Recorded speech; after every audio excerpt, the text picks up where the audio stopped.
अगले दिन वे दोनों महात्मा जी के पास पहुंचे। श्याम ने सारी बात बताई और बोला, महाराज, उस दिन के बाद से मुझे हर जगह अपनी बुराई ही सुनाई देती है। कृपया मुझे बताइए कि मैं अपनी खोई हुई शांति और साख कैसे वापस पा सकता हूं। महात्मा जी मुस्कुराए और बोले, पुत्र, आज रात तुम मेरे शिविर में रुको। अपनी पत्नी को घर भेज दो। तुम्हारी समस्या का हल सुबह मिलेगा। बहुत समय पहले की बात है। एक गांव में श्याम नाम का एक किसान रहता था। श्याम मेहनती और ईमानदार था। अपने अच्छे स्वभाव और व्यवहार के कारण दूर दूर तक उसकी प्रशंसा होती थी। हर कोई उसकी तारीफ करता था। लेकिन किस्मत ने एक दिन कुछ ऐसा मोड़ लिया जिसने श्याम की सोच बदल दी। एक शाम जब श्याम खेतों से काम खत्म करके लौट रहा था, उसने रास्ते में कुछ लोगों को बातें करते सुना।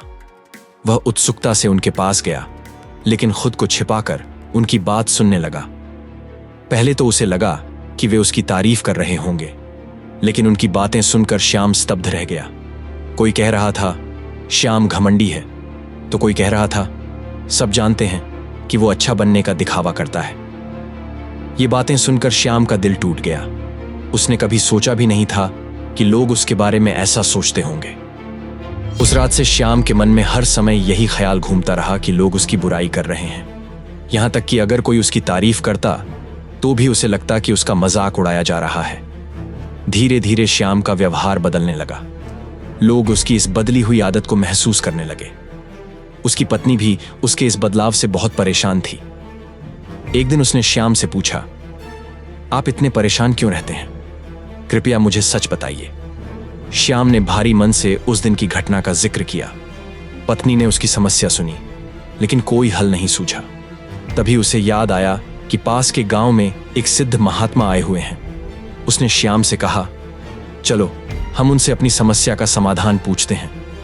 अगले दिन वे दोनों महात्मा जी के पास पहुंचे। श्याम ने सारी बात बताई और बोला, महाराज, उस दिन के बाद से मुझे हर जगह अपनी बुराई ही सुनाई देती है। कृपया मुझे बताइए कि मैं अपनी खोई हुई शांति और साख कैसे वापस पा सकता हूं। महात्मा जी मुस्कुराए और बोले, पुत्र, आज रात तुम मेरे शिविर में रुको। अपनी पत्नी को घर भेज दो। तुम्हारी समस्या का हल सुबह मिलेगा। श्याम ने वैसा ही किया।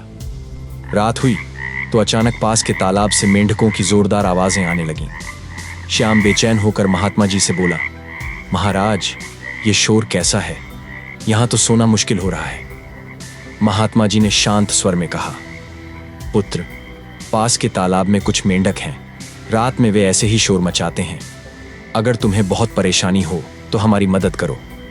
श्याम बोला, यह शोर सुनकर लगता है कि तालाब में हजारों मेंढक होंगे।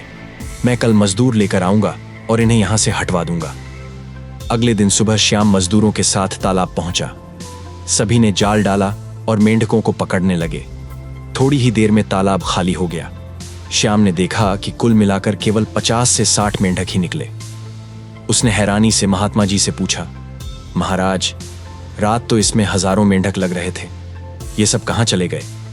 महात्मा जी मुस्कुराए और बोले, कोई कहीं नहीं गया। कल रात तुम्हें जिनकी आवाज सुनाई दी थी, वे यही मुट्ठी भर मेंढक थे। उनकी आवाज ने ऐसा भ्रम पैदा किया कि तुम्हें लगा तालाब में हजारों मेंढक हैं। ठीक इसी तरह जब तुमने कुछ लोगों को अपनी बुराई करते सुना तो तुम्हें लगा कि हर कोई तुम्हारी बुराई कर रहा है। लेकिन सच्चाई यह है कि बुराई करने वाले लोग गिनती में उतने ही कम हैं जितने ये मेंढक। पुत्र, यह समझ लो कि तुम चाहे कितने भी अच्छे क्यों ना हो, कुछ लोग हमेशा तुम्हारी आलोचना करेंगे। इसलिए दूसरों की बातों पर ध्यान देना छोड़ दो और वही बनो जो तुम हो। महात्मा जी की बात श्याम की समझ में आ गई। उसने खुद को माफ किया और फिर से पहले जैसा खुशमिजाज और आत्मविश्वासी श्याम बन गया। बहुत समय पहले की बात है। एक राजा ने अपने महल के आंगन में ब्राह्मणों को लंगर में भोजन कराने का प्रबंध किया। राजा का रसोइया खुले आंगन में भोजन बना रहा था। सब कुछ शांतिपूर्ण चल रहा था। उसी समय आसमान में एक चील अपने पंजे में एक जिंदा सांप को दबाकर उड़ती हुई महल के ऊपर से गुजरी। सांप ने अपनी जान बचाने के लिए चील से संघर्ष किया और अपने फन से जहर निकाला। दुर्भाग्यवश वह जहर रसोई में पक रहे खाने में गिर गया। किसी को इसका पता नहीं चला। जब ब्राह्मणों को वह भोजन परोसा गया तो जहरीला खाना खाते ही सभी ब्राह्मणों की मृत्यु हो गई। जब राजा को यह खबर मिली तो वह स्तब्ध रह गया। उसे गहरा दुख हुआ कि उसके लंगर में ऐसा अनजाने में हुआ। राजा को ब्रह्म हत्या का दोष लगने का भय सताने लगा। अब यह मामला यमराज के दरबार में पहुंचा, परंतु यमराज भी असमंजस में थे। यह पाप किसके खाते में जाएगा?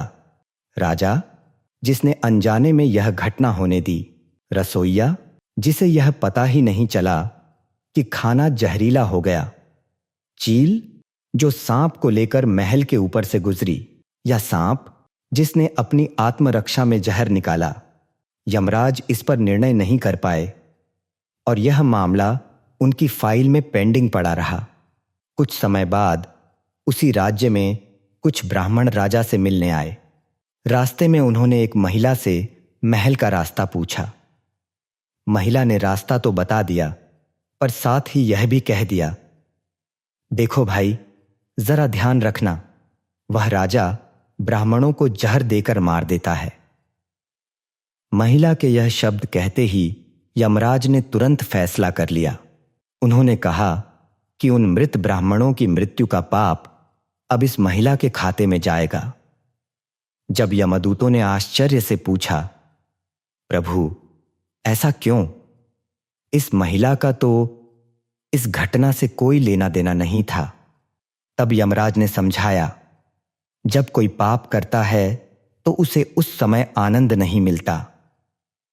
राजा को ब्राह्मणों की मृत्यु का दुख था। रसोइया और सांप को भी इसका कोई आनंद नहीं मिला, यहां तक कि चील को भी नहीं। पर इस महिला को उस पाप की घटना की बुराई करते हुए आनंद मिला। बुराई करना और उस घटना को मजे लेकर दोहराना भी पाप में भागीदार बनाता है। इसलिए इस महिला को उस पाप का फल भुगतना होगा। यमराज की इस बात ने यह सिखाया कि जब भी हम किसी की बुराई करते हैं या किसी के पाप की कहानी को बुरे भाव से दोहराते हैं तो उस पाप का हिस्सा हमारे खाते में भी जुड़ जाता है। और यही कारण है कि कई बार हम सोचते हैं कि हमने कोई पाप नहीं किया, फिर भी जीवन में इतनी परेशानियां क्यों आ रही हैं? यह परेशानियां दूसरों की बुराई के कारण उनके पाप कर्मों के हिस्से के रूप में हमारे जीवन में प्रवेश करती हैं। एक बार की बात है, एक राजा था। वह बहुत ही बुद्धिमान और प्रजा का ध्यान रखने वाला था। एक दिन एक साधु उसके दरबार में आया। साधु राजा की सेवा और उसके न्याय से बहुत प्रसन्न हुआ। उसने राजा को एक ताबीज दिया और कहा, राजन, इस ताबीज को हमेशा अपने गले में धारण करके रखना। जब भी तुम्हें ऐसा लगे कि सब कुछ खत्म होने वाला है, कोई रास्ता नहीं बचा है, तब इस ताबीज को खोलना और उसमें रखे कागज को पढ़ना, लेकिन याद रखना, उससे पहले नहीं। राजा ने साधु की बात मानी और ताबीज को हमेशा अपने गले में पहन लिया। कुछ समय बाद राजा अपने सैनिकों के साथ शिकार करने जंगल में गया। शिकार के दौरान वह एक शेर का पीछा करते करते अपने सैनिकों से बिछड़ गया। अचानक उसे पता चला कि दुश्मन सैनिक उसकी सीमा में घुस आए हैं। घना जंगल, शाम का समय और दुश्मन सैनिकों के घोड़ों की टापों की आवाज ने राजा को डरा दिया। वह तेजी से भागने लगा, लेकिन दुश्मन उसका पीछा करते रहे। भागते भागते राजा थक गया। भूख और प्यास से उसका बुरा हाल था। तभी उसकी नजर एक गुफा पर पड़ी। उसने तुरंत अपने घोड़े समेत उस गुफा में छिपने का फैसला किया। गुफा के अंदर अंधेरा था और बाहर दुश्मन सैनिकों के घोड़ों की आवाज नजदीक आ रही थी। राजा को लगा कि अब उसका अंत निश्चित है। उसने सोचा, बस कुछ ही पलों में दुश्मन मुझे ढूंढ लेंगे और मार डालेंगे। तभी उसे साधु की बात याद आई। उसने ताबीज को खोला और उसमें रखे कागज को पढ़ा। उस पर लिखा था, यह भी कट जाएगा। यह पढ़ते ही राजा के मन में एक अजीब सी शांति छा गई। उसे लगा जैसे अंधेरे में एक रोशनी की किरण दिखी हो।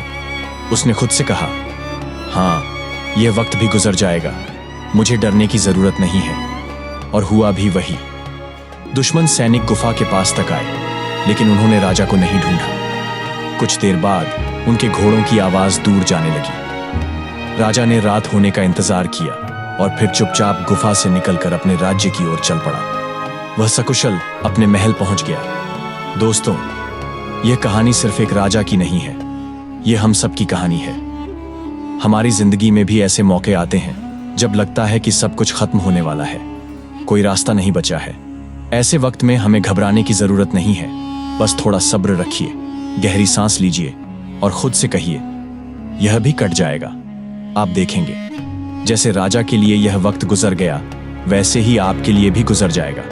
जिंदगी में हर मुश्किल का एक हल होता है, बस विश्वास रखिए। तो दोस्तों, अगर आपको भी कभी ऐसा लगे कि सब कुछ खत्म होने वाला है, तो याद रखिए, यह भी कट जाएगा।